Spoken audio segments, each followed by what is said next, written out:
This is a demonstration of the Part 1 project application for a distributed generation project.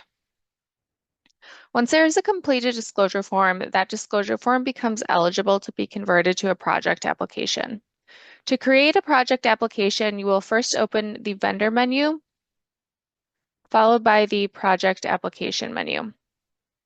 For this example, I will select Create DG in order to create a distributed generation project application. When I select Create DG, I will be provided with a list of completed disclosure forms from which I will need to select the form that I would like to proceed with.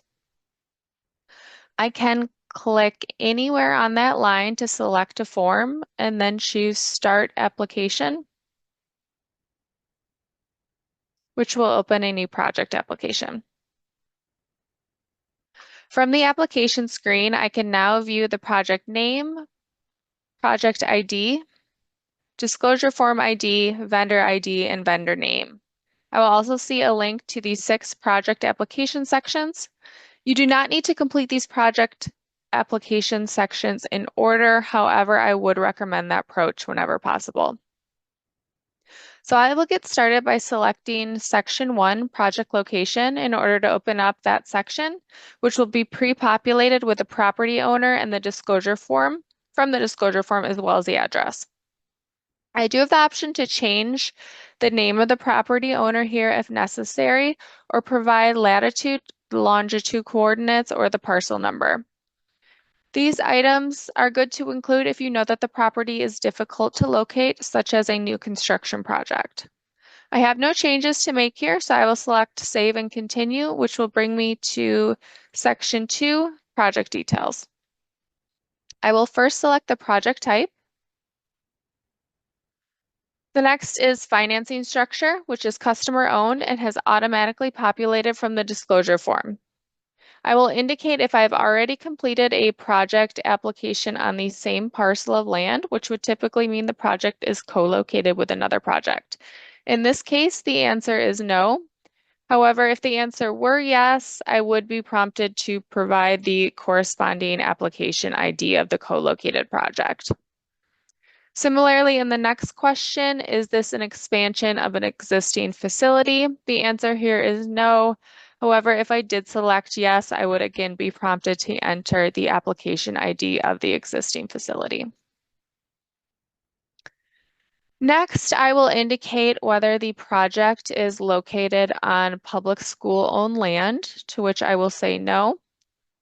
Next, I will select the project category. So the project is 100 kilowatts AC, which would be a large DG project. However, in this example, we are going to select EEC as the main project type. There are a few reminders about selecting EEC as the project type, so it's important to remember that only EEC certified approved vendors may select the EEC category option. You will also need to further select a project category within EEC. So in this case, we are selecting a large DG EEC project as the project is 100 kilowatts. Next, I'll indicate if I would like to request an advance of capital for this project. This is only an option if the project category selection is EEC and will not appear if any other category is chosen. If I select yes, I will have an additional question, which is, do you plan on using the advance of capital to pay your collateral? To the right, there is additional information on the advance of capital, as well as a link to more details on the advance of capital evaluation criteria. So now that this section is complete, I will choose Save and Continue, which brings me to Section 3, Owner and Installer Information. Similar to the disclosure form, I have the option to type in the information as well as use the pre-populated approved vendor information and also the property location information. In this case, I will select to use the property location information. And next, I will indicate if the installer is known at this time. If I select yes, I will be required to provide the installer information. However, if I do not know the installer, I may select no, and I will not be required to provide this information until the Part 2 project application. In this case, I do know the installer. So I will select yes, and then go ahead and use the vendor information. I will need to indicate if the installer has received Distributed Generation ICC certification.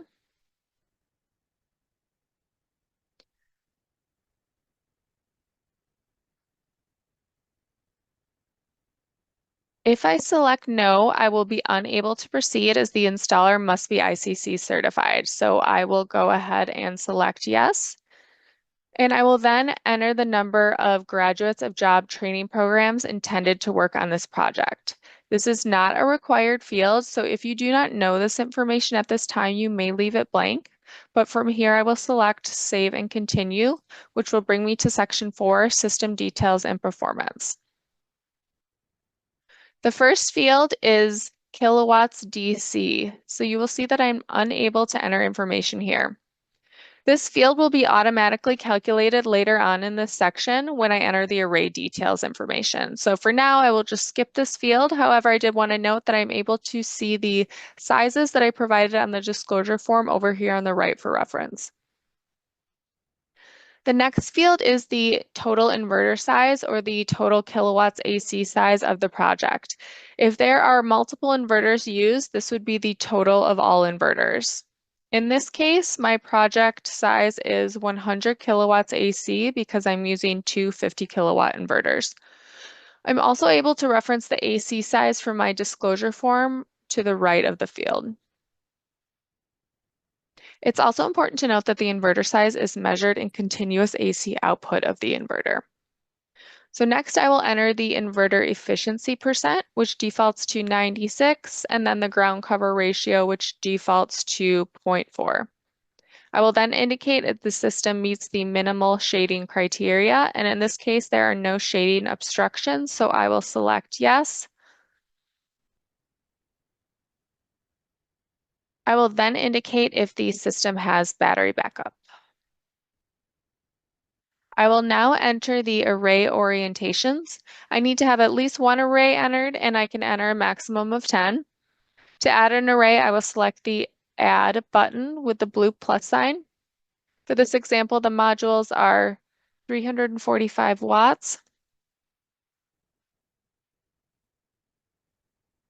and there are 347 modules with a tilt of 30 degrees and an azimuth of 180. The system is ground mounted and the tracking type is fixed mount open rack, and these are not bifacial arrays. I will now select Save, and now we can see that the DC capacity at the top of the screen has been auto-populated. So if no other changes are needed, I will select Save and Continue, which will bring us to Section 5, which is the REC estimate. I will need to choose the REC estimate methodology as either PV watts or by choosing my own custom capacity factor. In this case, I will choose custom capacity factor.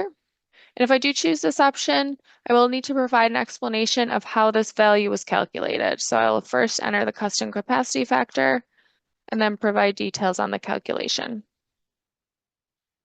I will then select Calculate, and I should receive a notification that my REC values were successfully calculated. When I select Calculate on this custom capacity factor, it will automatically calculate the PV watts capacity factor as well in order to compare the REC outputs of the two options, which is reflected in the Compare Custom Estimate Amount to PV Watts Estimate field. If this field has a differential of greater than 20%, an additional attestation will be required that acknowledges the difference. So from here, I will go ahead and select Save and Continue, which brings me to Section 6, which is the interconnection details. I will first select the interconnecting utility from the drop-down list. Next, I will indicate whether the project was completed on or before September 15th, 2021. Then I will need to provide the final interconnection approval date. If the project is not yet interconnected, you should provide your best estimate of when you believe it may become interconnected. Then I will need to provide an explanation if the utility account holder and the property owner differ. One example that we may use here is if the utility account holder is the company president. If the utility account holder and the property owner are the same, no explanation needs to be entered. I will then enter the inverter details. This is especially helpful if there is more than one inverter being used. So here I will enter that we are using two 50 kilowatt solar edge inverters. You may also enter the rec tracking system here in the next field if your system is already online, but this field is not required, so you may leave it blank and provide it during the Part 2 application. So I will now select Save and Continue. So now you see we have a green check mark for each section, which means we have completed each section. Next, we can leave any additional comments in this comment box for the application review team. If there is information that you think would be helpful for the review team in order to avoid a request for additional information later on, please do so. So I will now upload the required documents by selecting the blue Documents button. And for this application, I am required to upload a proof of site control, a plot diagram or sitemap, a signed interconnection agreement, and a request for advance of capital narrative. So I will browse and upload a document for each of these sections.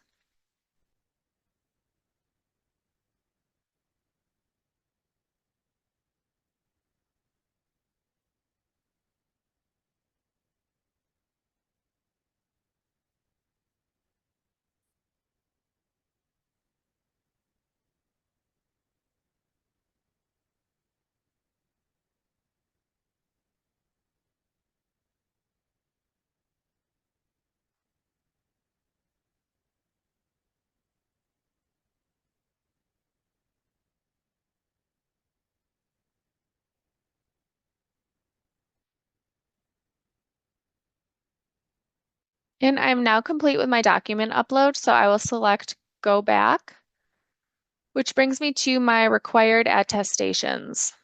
So I need to attest that I read and understand the notice regarding prevailing wage compliance and the construction of this project by checking this box. Your required attestations will vary depending on the type of application you are submitting. So I'm now ready to submit the project application by selecting the big blue Submit Project Application button.